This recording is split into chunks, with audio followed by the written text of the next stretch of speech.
Hello दोस्तों, स्वागत है एक बार फिर आज आपका बीके स्टडीज़ के यूट्यूब चैनल में। देखिए, लगातार हम सीरीज़ चला रहे हैं। पहले सीरीज़ में हमने एक सीरीज़ में हमने ग्रामीण विकास कराया, दूसरे में हिंदी, आज लेकर आए हैं सामान्य अध्ययन और कल मैथ का वीडियो आपको मिलेगा। तो आइए शुरू करते हैं आज का टॉपिक। लेखपाल भर्ती 5200 पद सामान्य अध्ययन टेस्ट सीरीज़ 1। देखिए, welcome to BK studies. BK studies Rampur YouTube channel आपको मिलेगा। आप वहां पर जाकर हमारी प्लेलिस्ट में सारे वीडियो देख सकते हैं। साथ ही आप लाइक, शेयर और सब्सक्राइब जो भी बेल आइकन आए उसे बेल आइकन, ताकि हमारे नए वीडियो का नोटिफिकेशन आपको सबसे पहले मिले। आइए शुरू करते हैं। देखिए, पहला क्वेश्चन है, वार्षिक आर्थिक समीक्षा को तैयार करने के लिए निम्न में से कौन उत्तरदायी है। याद रखें, वार्षिक आर्थिक समीक्षा को तैयार करने के लिए निम्न में से कौन उत्तरदायी है।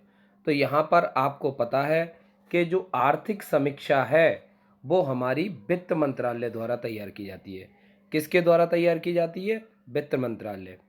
दूसरा क्वेश्चन है, सहकारिता क्षेत्र में भारत का सबसे बड़ा उर्वरक कारखाना स्थित है। याद रखेंगे, सहकारिता क्षेत्र में भारत का सबसे बड़ा उर्वरक कारखाना। देखिए, मेरा क्वेश्चन है उर्वरक, तो ये है उर्वरक कारखाना आपका उपस्थित है फूलपुर, उत्तर प्रदेश में। याद रखेंगे, फूलपुर, उत्तर प्रदेश में। इंडियन फार्मर्स कोऑपरेटिव लिमिटेड का गठन अगर हम देखें तो इसमें ये हुआ था 1967।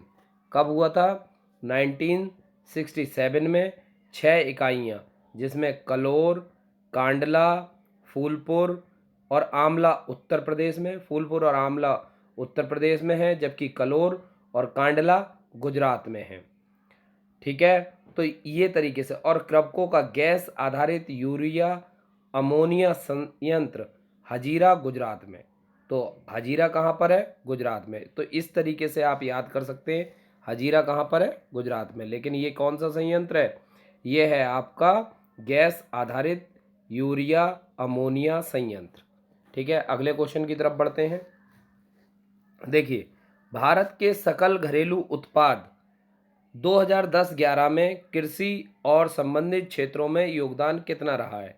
याद रखें, बात कर रहे हैं हम 2011-12 की, तो 11-12 में ये लगभग यानी 14.1% था। जबकि जो अगर हम बात करें 14-15 के, तो 14-15 में ये लगभग 17 के आसपास था। किसके आसपास था?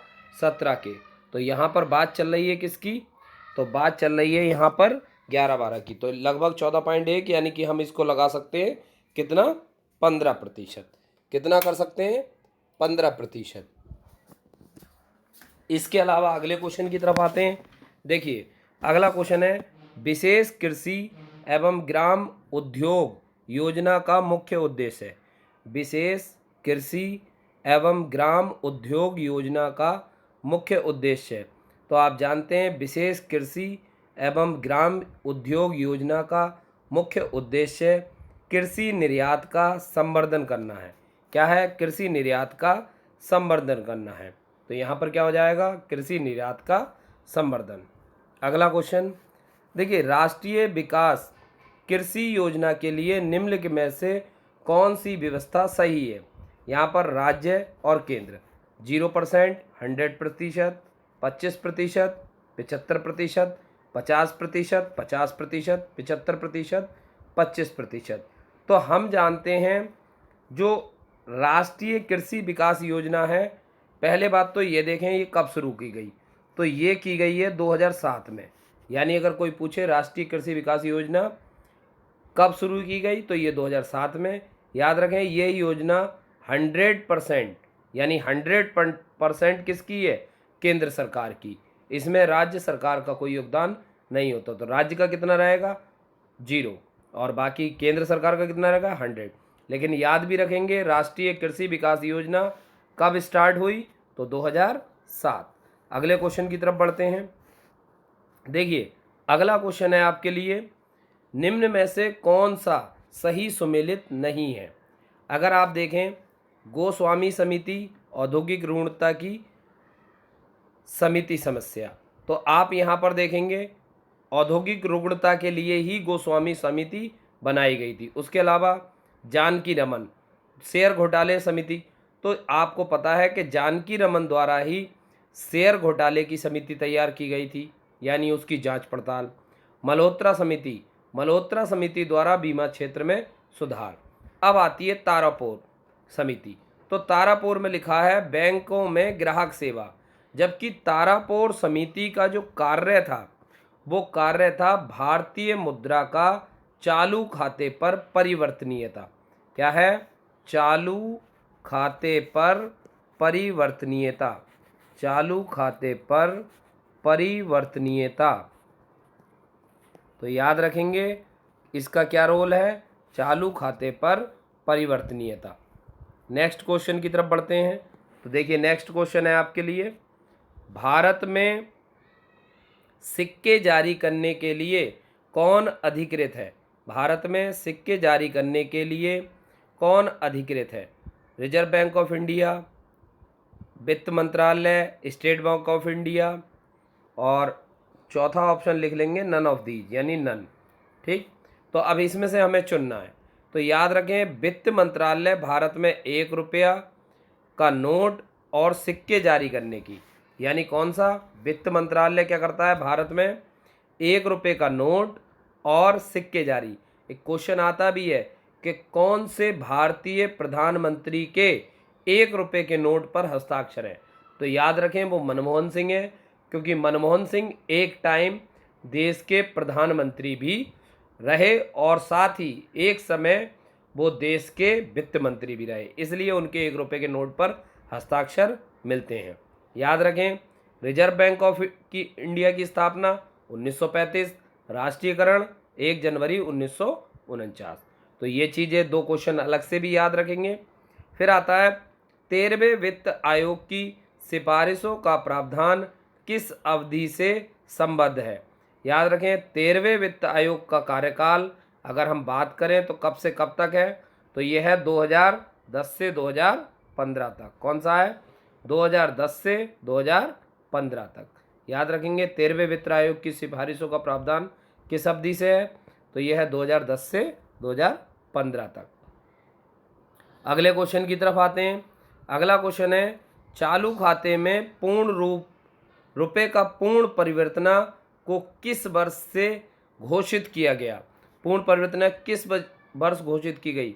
तो याद रखेंगे चालू खाते में रुपए की पूर्ण परिवर्तनीयता को मार्च 1993 में 93-94 का बजट पेश करते हुए मनमोहन सिंह यानी वित्त मंत्री मनमोहन सिंह ने घोषणा की थी। तो यहाँ आप देख सकते हैं 93-94, तो यहाँ पर क्या जाएगा आपका आंसर? 94। याद रखेंगे कब की गई थी? मार्च 1993 में। कब? कौन सा बजट? तो 93-94। तो यहाँ पर आंसर क्या जाएगा आपका? 94। अगला क्वेश्चन, निम्न में कौन सा देश दक्षिण एशियाई क्षेत्रीय सहयोग संघ का सदस्य नहीं है? भारत, पाकिस्तान, कंबोडिया, नेपाल। भारत, पाकिस्तान, कंबोडिया, नेपाल। तो हम जानते हैं कंबोडिया दक्षिण एशियाई क्षेत्रीय सहयोग का सदस्य नहीं है। याद रखेंगे दक्षिण एशियाई सहयोग क्षेत्रीय सहयोग संघ का सदस्य यानी सार्क का, ठीक है, सदस्य नहीं है। याद रखें सार्क का गठन कब किया गया था? तो ये किया गया था 7-8 दिसंबर 1985। 7-8 दिसंबर 1985, ठीक। और जिसका मुख्यालय कहाँ पर है? तो मुख्यालय है आपका काठमांडू। मुख्यालय कहाँ पर है? काठमांडू। अच्छा, इसमें कौन कौन से देश शामिल हैं? तो देखिए भारत, पाकिस्तान, ठीक, नेपाल, इसके अलावा श्रीलंका, इसके अलावा मालदीव, इसके अलावा बांग्लादेश, इसके अलावा आपका भूटान और अफ़गानिस्तान। भूटान और अफ़गानिस्तान। तो ये भी याद रखेंगे कि सार्क में कौन कौन से 8 देश सम्मिलित हैं, ठीक है। नेक्स्ट पढ़ते हैं अगले क्वेश्चन की तरफ। निम्न में से किसको ट्रिप्स समझौते में संरक्षण प्रदान करने के लिए सम्मिलित नहीं किया गया था? निम्न में से किसको ट्रिप्स समझौते में संरक्षण प्रदान करने के लिए सम्मिलित नहीं किया गया था? तो याद रखेंगे, तो ये है पौधा उत्पादन। याद रखें, पौधे उत्पादन को ट्रिप्स संरक्षण में सम्मिलित नहीं किया गया था। याद रखें, पौधे उत्पादन को ट्रिप्स संरक्षण में सम्मिलित नहीं किया गया था। कौन कौन सी चीज़ें की गई थी? कॉपीराइट और इससे संबंधित अधिकार, ट्रेडमार्क भी दिया गया था, भौगोलिक संकेतक भी दिए गए थे, औद्योगिक रूपरेखा, पेटेंट और इंटीग्रेटेड और व्यापार संबंधित गुप्त रचना। लेकिन जो चीज़ नहीं दी गई थी वो दी गई थी पौधा उत्पादन नहीं दी गई थी। अब आता है डंकल का नाम किससे संबंधित है? WTO से, गेट से, OCGC से, एग्जिम बैंक से। तो हम याद रखेंगे गेट से जो आर्थर डंकल का नाम संबंधित है, किससे संबंधित है? गेट से। आर्थर डंकल का नाम किससे संबंधित है? गेट से। ठीक है, गेट की बैठक उरुग्वे में हुई थी और गतिरोध होने के कारण दिसंबर 1990 में ब्रुसेल वार्ता भंग हो गई थी। तो इसके बारे में याद रखेंगे। क्या याद रखेंगे? डंकल का संबंध किससे है? आर्थर डंकल, पूरा नाम इनका आर्थर डंकल। आर्थर डंकल का संबंध किससे है? गेट से। अगला क्वेश्चन, निम्न में से 1500 डिग्री सेंटीग्रेड सेल्सियस से अधिक ताप मापन हेतु प्रयोग में लाया जाता है। आपको याद रखना है 1500 डिग्री सेंटीग्रेड से अधिक ताप के लिए प्रयोग में लाया जाता है। तो ये होता है आपका पायरोमीटर। कौन सा मीटर होता है? पायरोमीटर। याद रखेंगे, पायरोमीटर 1500 से अधिक के ताप मापन में प्रयोग में लाया जाता है। अगला, जल में वायु का बुलबुला कार्य करता है। जल में वायु का बुलबुला कार्य करता है एक उत्तल दर्पण जैसा, एक अवतल दर्पण जैसा, एक अवतल दर्पण जैसा, या फिर एक उत्तल लेंस जैसा। तो यहाँ पर अगर हम देखेंगे तो क्या होगा? जल में वायु का बुलबुला अवतल लेंस, अवतल लेंस या फिर अपसारी लेंस की भांति काम करता है। अवतल लेंस कैसे होते हैं? अपसारी होते हैं। क्यों होते हैं? क्योंकि ये प्रकाश को क्या करते हैं? फैला देते हैं। तो ये अपसारी होते हैं। अपसारी लेंस की भांति या अवतल लेंस की भांति काम करता है। तो यहाँ पर आएगा एक अवतल लेंस जैसा। अगला, टेलीविज़न प्रसारण में श्रव्य संकेतों को प्रेषित करने हेतु प्रयुक्त तकनीक है। याद रखेंगे, टेलीविज़न प्रसारण में श्रव्य संकेतों को प्रेषित करने हेतु प्रयुक्त तकनीक है आयाम आरोपण, स्पंद संकेतक आरोपण, आवृत्ति आरोपण या फिर समय विस्तार गुणन। याद रखेंगे, समय विस्तार गुणन। तो हम याद रखेंगे कि आवृत्ति आरोपण टेलीविज़न प्रसारण में कौन सा? आवृत्ति आरोपण प्रयुक्त की जाती है। अगला क्वेश्चन, ट्यूमर संसूचित करने में प्रयोग रेडियो समस्थानिक है। तो आपको पता है कि ट्यूमर को संसूचित यानी ढूंढने में, पता लगाने में किसका प्रयोग किया जाता है? तो ये प्रयोग किया जाता है आपका आर्सेनिक 74। याद रखेंगे, ट्यूमर के निदान में कौन से समस्थानिक का प्रयोग होता है? आर्सेनिक 74। जबकि कोबाल्ट का किस में होता है? कैंसर के उपचार में। कोबाल्ट 60 का किसके उपचार में होता है? और सोडियम 24 का, अगर सोडियम 24 की बात करें तो रक्त व्यतिक्रम में, रक्त व्यतिक्रम के अध्ययन में किया जाता है। तो ये चीज़ें आप याद रखेंगे। और कार्बन 12 होता है, कार्बन 14 डेटिंग के लिए होता है। तो इस चीज़ का भी आप याद रखेंगे। अगला क्वेश्चन, निम्नलिखित विटामिनों में से कौन सा विटामिन, निम्नलिखित विटामिनों में से कौन सा विटामिन किसी स्वप्न को पर्याय अवधि तक याद रखने में सहायक है? याद रखेंगे, ये क्वेश्चन मैंने जब विटामिन चैप्टर कराया था तो उसमें ये चीज़ विशेष तौर पर आपको बताई थी। तो याद रखें, हमें कितने घंटे की नींद कम से कम लेनी चाहिए? तो 6। कितने घंटे की? कम से कम 6 घंटे, और 6 या 7। तो यहाँ पर कौन सा ऑप्शन है? B6। तो B6 जो होता है, एक अवधि तक हमें सपने को याद। और देखिए इसका जो मैंने बताया था रासायनिक नाम क्या है, तो मैंने चित्र बताया था। देखिए 6 ये पैर हैं यहाँ पर, और ये तो 6, तो ये क्या हो जाएगा? पायरोडॉक्सिन। क्या हो जाएगा? पायरोडॉक्सिन। अगला क्वेश्चन है, जॉन साल्क किसकी खोज के लिए जाने जाते हैं? याद रखेंगे, जॉन साल्क किसकी खोज के लिए जाने जाते हैं? तो याद रखेंगे पोलियो का टीका। कौन सा टीका? पोलियो का टीका जॉन साल्क के द्वारा खोजा गया था। याद रखें 1952 में, ठीक है। तो 1952 में इन्होंने मुंह से लेने वाली पोलियो ड्रॉप, ठीक है, पोलियो ड्रॉप की खोज की थी। तो कब की थी? 1952 में। और किसने की थी? तो जॉन साल्क ने। तो ये याद रखेंगे। नेक्स्ट, निम्न में से क्या आंत के जीवाणुओं द्वारा संश्लेषित होता है? याद रखेंगे, मैंने बताया था कौन सा विटामिन, यानी कौन सा विटामिन का संश्लेषण आंत के द्वारा होता है। तो आपको पता है किसके द्वारा होता है? Cyanocobalamin B12। साइनोकोबाल्मिन यानी कि विटामिन B12। तो ऑप्शन ए आपका क्या हो जाएगा? राइट, यानी B12। अगला क्वेश्चन आपके लिए आता है, मानव शरीर की सबसे छोटी अस्थि है। तो हमें पता है मानव शरीर की सबसे छोटी अस्थि कौन सी है? स्टेपीज। और स्टेपीज कहाँ पाई जाती है? कान में। स्टेपीज कहाँ पाई जाती है? कान में। अगला क्वेश्चन, अच्छा अगर फीमर की बात करें तो फीमर सबसे बड़ी अस्थि है और ये हमारी जांग में पाई जाती है। अगला क्वेश्चन, भारतीय कृषि अनुसंधान परिषद के अनुसार भारत में कृषि पारिस्थितिक क्षेत्रों की संख्या कितनी है? तो याद रखेंगे, भारत में कृषि पारिस्थितिक क्षेत्रों की संख्या कितनी है? 20। अगर उप क्षेत्रों की आ जाए तो 40। लेकिन कृषि अनुसंधान परिषद की रिपोर्ट के अनुसार कृषि पारिस्थितिकी क्षेत्रों की संख्या कितनी है? 20। अगला क्वेश्चन, जीरो टिल बीज एवं उर्वरक ड्रिल विकसित किया गया था।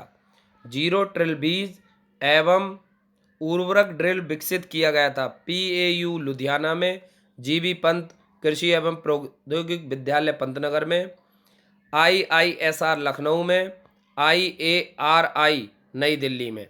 तो आपको पता है कि GB पंत कृषि एवं औद्योगिक विश्वविद्यालय द्वारा जीरो टिल एवं उर्वरक बीज विकसित किया गया था। ये भारत और अमेरिका की टीम द्वारा। तो याद रखेंगे इसकी स्थापना, हाँ GB पंत की अगर कभी स्थापना आ जाए पेपर में तो ये भी याद रखेंगे इसकी स्थापना कब की गई थी? 1960 में। 1960 में। और कहाँ पर स्थित है? तो उत्तराखंड में। अगला क्वेश्चन आता है, सेंट्रल एरिड रिसर्च इंस्टीट्यूट स्थित है। Central arid zone research institute कहाँ स्थित है? तो आपको पता है हैदराबाद, जोधपुर, अहमदाबाद, बंगलौर। तो आपको पता होना, ये है आपका राजस्थान, यानी कजरी, जोधपुर। जगह का भी नाम याद रखेंगे, जगह क्या है?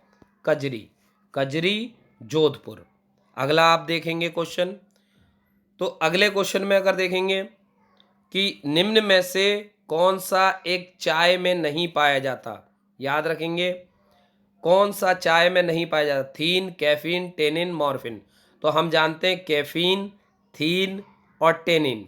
कैफीन, थीन, कैफीन, थीन और टेनिन किस में पाए जाते हैं? चाय में पाए जाते हैं। तो कौन सा नहीं पाया जाता? तो आपको पता होना चाहिए कौन सा नहीं पाया जाता? मॉर्फिन। कौन सा नहीं पाया जाता? मॉर्फिन। याद रखेंगे। अगला, सरसों के अपश्रमिक के रूप में सामान्यता निम्नलिखित में से किसे प्रयोग में लाया जाता है? आर्जीमोन के बीज, पपीते के बीज, जीरे के बीज, धनिए के बीज। तो हमें पता है कि आर्जीमोन, कौन सा? आर्जीमोन के बीज को सरसों के बीज के अपमिश्रण के रूप में प्रयोग में लाया जाता है, जो कि स्वास्थ्य के लिए हानिकारक है। ठीक है। और इससे कौन सी बीमारी होती है, तो बीमारी का भी नाम याद रख लें, इससे ड्रॉपसी नामक बीमारी होती है। कौन सी बीमारी होती है? ड्रॉपसी।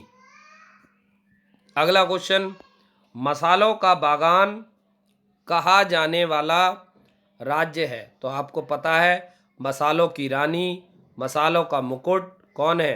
केरल। अब आता है नील हरित शैवाल निम्नलिखित में से किस एक फसल की पैदावार बढ़ाने के लिए जैव उर्वरक के रूप में प्रयोग में लाया जाता है? तो आप याद रखेंगे नील हरित शैवाल जो है धान की पैदावार, कौन सा, इसे करेक्ट कर लेंगे, यह है धान। धान की पैदावार बढ़ाने के लिए जैव उर्वरक के रूप में प्रयोग में लाया जाता है। क्यों? धान के खेत से नाइट्रस ऑक्साइड, मीथेन और कार्बन डाइऑक्साइड मुक्त होती है। याद रखना, दलदली क्षेत्रों से हमेशा मीथेन निकलती है, दीमक की डोंबी से भी मीथेन निकलती है, पशुओं की ज्वाली से भी मीथेन निकलती है। तो इन चीज़ों को भी साथ में याद कर लेना। अगला क्वेश्चन, निम्न में से कौन सा हरित ईंधन का स्रोत है? तो याद रखेंगे हरित ईंधन का जो स्रोत होता है पाइन, करंज, फर्न या कोई नहीं, तो ये होता है करंज। देखिए करंज एक फलीदार पौधा होने के साथ साथ पेट्रोपादप की श्रेणी में आता है, मतलब ऐसा पादप जिससे हम पेट्रोल प्राप्त, इसका जैविक नाम पोंगामिया ग्लेब्रा, तो याद रखेंगे पोंगामिया ग्लेब्रा, ये याद रखेंगे ग्लेब्रा, पोंगामिया ग्लेब्रा है। इसके बीजों से पोंगनिया तेल प्राप्त होता है जो कि एक बायोडीजल का स्रोत है। पोंगनिया तेल प्राप्त होता है जो कि क्या है? बायोडीजल का स्रोत है। अगला, अब आज का सवाल, भारत का 20वां परमाणु घर यानी परमाणु बिजली घर कौन सा है? आपके पास ऑप्शन है तारापुर, रावतभाटा, कैगा और नरोरा।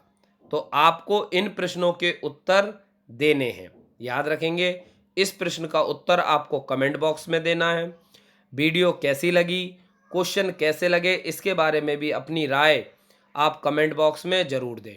और साथ ही साथ दोस्तों को लाइक और शेयर करते रहें, साथ ही बेल आइकन दबा दें ताकि जब भी हम नया वीडियो लाएं आपके लिए नोटिफिकेशन आप तक पहुंच जाए। हमारे साथ बने रहने के लिए शुक्रिया, धन्यवाद। आपका दिन शुभ रहे।